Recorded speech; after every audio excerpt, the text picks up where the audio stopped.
the right, we're arriving at the Rockingham foreshore. So would this be somewhere I'd give way to pedestrians when No, I'm it's coming not up? a pedestrian path. No, it's not a pedestrian path. And that's saying this whole intersection is not a pedestrian path, but pedestrians do use it as a pedestrian path. So yeah, if people are walking across, please don't hit them. They look ugly under your car. So just make sure then let them go. But if they stay next to the side, don't give way to them because it's actually not a pedestrian path. So there'd be bad flow if we stop all the time every time we see a pedestrian. Yep. And you see a lot of people doing that here, and it does hold up the flow with the other traffic members. And is the sign just where we're turning says 40? Is that all the way along this road? All the way along 40 till you see the sign end 40. So it's actually, this is quite good how the way the signs have built up. So there's a 40 sign, there comes another 40 sign. On the back is also still 40, but it tells you end 40, so you know exactly when. Now you see already sign, now the pedestrian path is coming. Yeah, There is the pedestrian path, so please give way to the pedestrians if they approach. pedestrians only have feet, no bodies. Yeah, Rockingham is a bit different.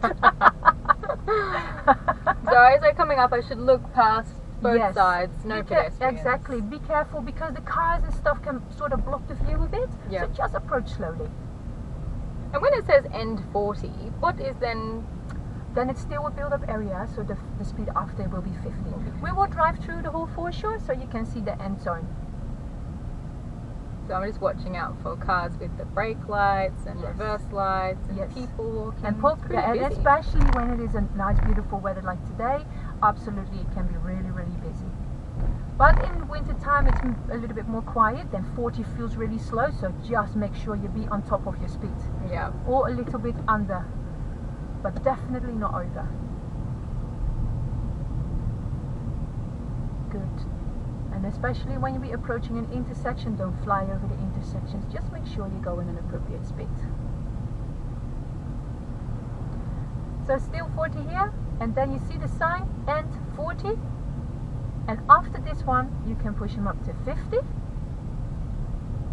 Because it's a build-up area, and there comes a sign already. So it's quite clear how they have managed the signs here. Yeah, they haven't made it confusing. Yeah. Alrighty, at the next one, we're going to a parking bay and we're turning to the left there.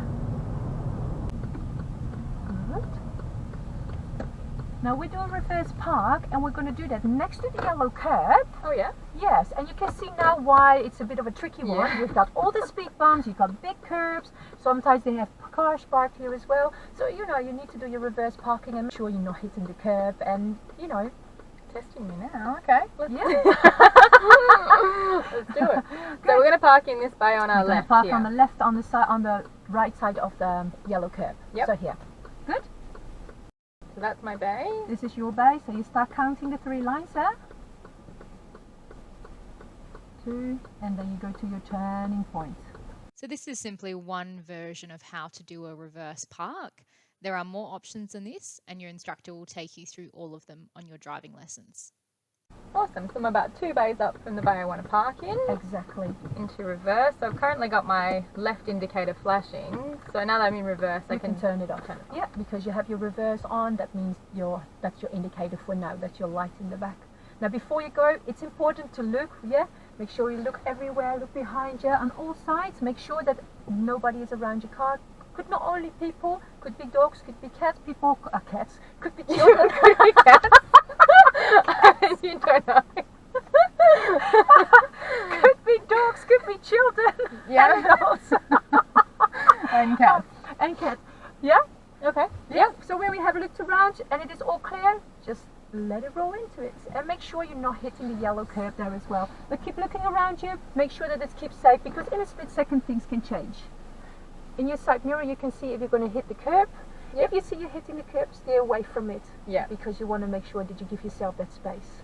This is fun, over the curb. Over the speed bump, it's a curb. It's a bit of a tricky one. It gives you a bit of a challenge, but hey, do we not love challenges? Love it. Good. And I always say just look in front of you as well to see if your car is straight, and if you see that your car is straight, then you make your car safe and then you're done. Great, but if I'm not happy with this, I can go forward, Yes, come please. back in again. Yes, please. Yeah. Yeah. So it's for, I always say, it's not important that you get it in one go, because in the end of the day, different situations, maybe a big car, maybe a curb, maybe a weird situation. So it's important that you get it nicely in the lines. So if you don't get it in one go, just adjust your car and make sure that you come nicely into the lines. You know, and that's the most important thing. We don't want you to park in 2 parking bays or in, you know, we don't want all crooked. So yes, you can go forward and you can bring it back in.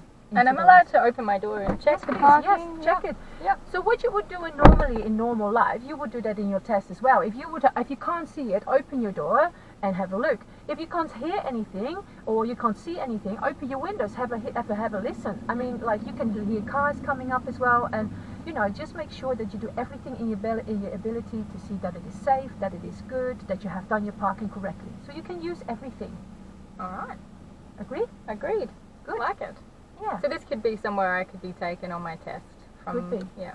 Look, they don't have a specific parking bay. They don't have a specific route. They can take you everywhere in Rockingham. In the end of the day, it's an exam. So, you know, exams are always like unpredictable, but you don't know what you're going to get. But you know what? In the end of the day, if you are a safe driver, you should not be worried.